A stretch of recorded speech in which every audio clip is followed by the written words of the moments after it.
Hey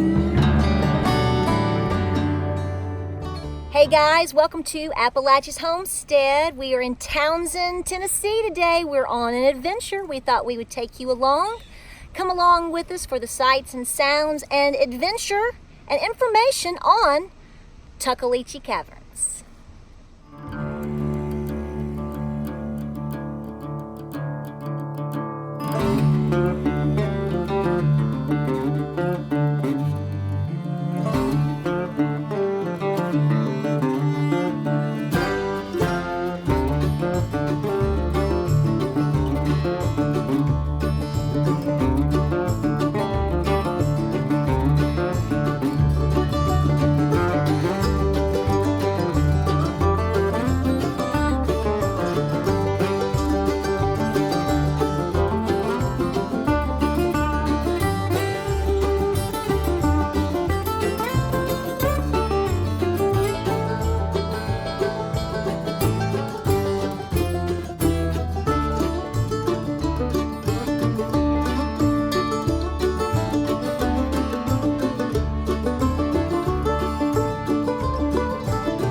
Found by two little kids, and their names were Bill Vananda and Harry Myers. And they're actually about 6 years old and 8 years old.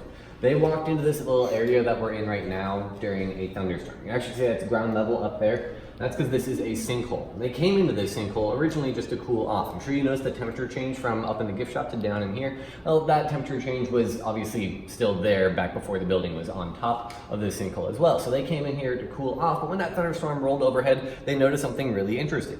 All the water from it pooled up on the ground right about there and just started to disappear, which they thought was weird, but they figured not much of it, so they crawled right up to the edge of a small little puddle that was forming right there and decided that something was up. And eventually, they were kind of able to figure out what was going on. You see, from the center of that puddle, a lot of bubbles were coming up. In fact, there's a lot more bubbles than you would normally expect, which they figured that as the water was seeping underground, it was displacing air, which means that there's air underground. And air underground, in other words, is a cave, so they figured there's a cave down there. It's probably worth checking out. So they came back a day later and started digging around right at that entranceway. It was really only after about 1.5 feet of digging that they were able to uncover a space that was just big enough for them to squeeze into, but it really was only about that wide around. But, you know, they were 6 years old and 8 years old, so obviously they didn't care, and they started crawling on their hands and knees into the cave, right? They're trying to have fun exploring around. However, they quickly realized how dangerous it was going to be. You see, after about 8 feet, all the light from the sun completely disappeared. So they were going through completely blind, right? You can't even see your hand in front of your face in that level of darkness, let alone a wall you're about to crawl into or a cliff you're about to crawl off of. So they decided that, okay, they were going to keep working their way forward, but they were going to be a little bit more methodical with how they were doing it. In fact, they just tossed rocks in front of them. That gave them a really good idea of where they're going, because if the rock hits a wall, there's a wall there, right? And if the rock doesn't hit the ground at all, there's no ground there. They're about to crawl off of a cliff. So that little rock technique works pretty well for them. See, after the first 45 feet of crawling, they didn't really encounter too many challenges, but once they tossed their rock in front of them after that 45-foot mark, it didn't hit anything at all. We're walking down these stairs. We're gonna walk 87 stairs until we get to the basin of the cave. Then we're gonna go off to the right-hand side. The cave either goes off to the right or it goes to the left. It's on the right-hand side that we have our big room. We'll be walking for about a quarter of a mile over there, and once we get to that big room, it's gonna be pretty special. In fact, we could almost build a football stadium in there. It's the second largest toured room in all of North America. So it's going to be a really interesting thing to see over there, including some really interesting auditory and visual, like different illusions and everything we can play around with. But once we're done in that room, by the way, I might even turn off the lights in there. We're gonna backtrack the entire way that we came, and then pass on the left-hand side towards our waterfall. Now, our waterfall, sitting at 210 feet tall, is the tallest underground waterfall in North America. So it's going to be a really interesting end to the tour, but that will be the end. Once we're done over there, we backtrack again and then back up these stairs. And watch your head through here. Yep.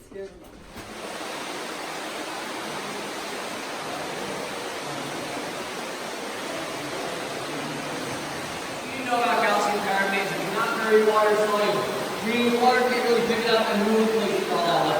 But luckily, rainwater from the ground above us is actually pretty acidic. It's able to have a chemical reaction with the limestone as it's seeping through it. It's the carbonic acid that's in all that rainwater that combines with the calcite, turning it from calcium carbonate into calcium bicarbonate.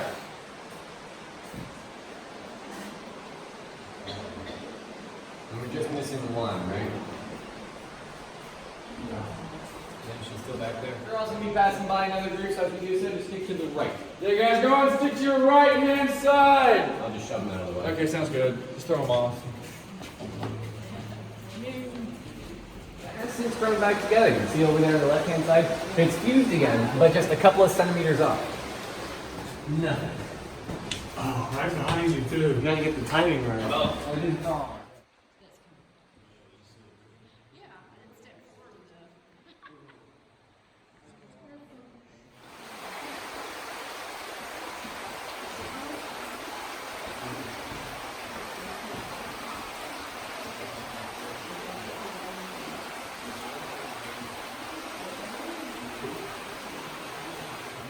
My favorite one is an auditory illusion. The echo in here, well, it doesn't really, I mean, it's an echo, right? But you don't really hear it in its full length. For consideration, it's actually about 6 seconds long. Doesn't really sound it, but if I can get your guys' participation here, I can show you kind of what I mean. So we're all gonna shout cave as loud as we can when I count down from 3. Once you're all done shouting, just count until you stop hearing the echo. Okay? 3, 2, 1.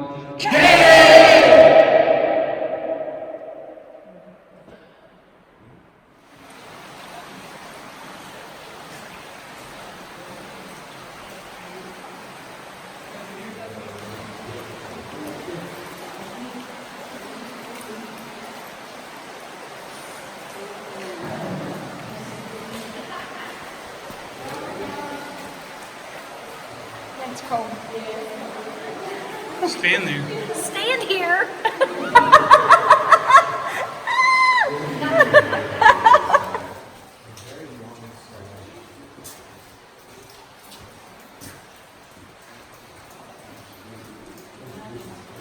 All right, tell us about the well one more time. Sure.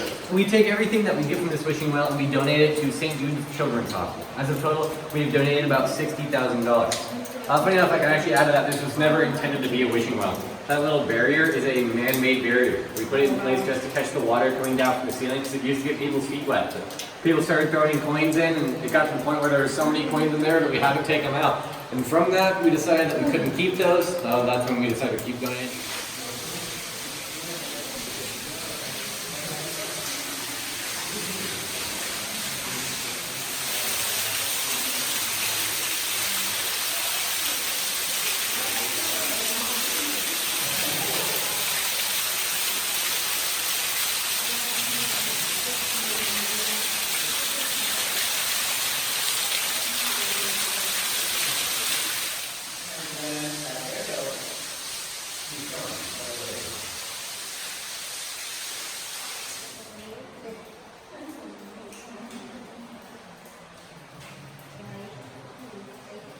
It's a millipede. Yeah. He is huge. Yeah. It's just in the walkway. All right, guys, that concludes our video here at Tuckaleechee Caverns. You gotta come. Bring a light jacket, bring the camera, bring the kids, and expect a wonderful afternoon. We'll see you on the next video.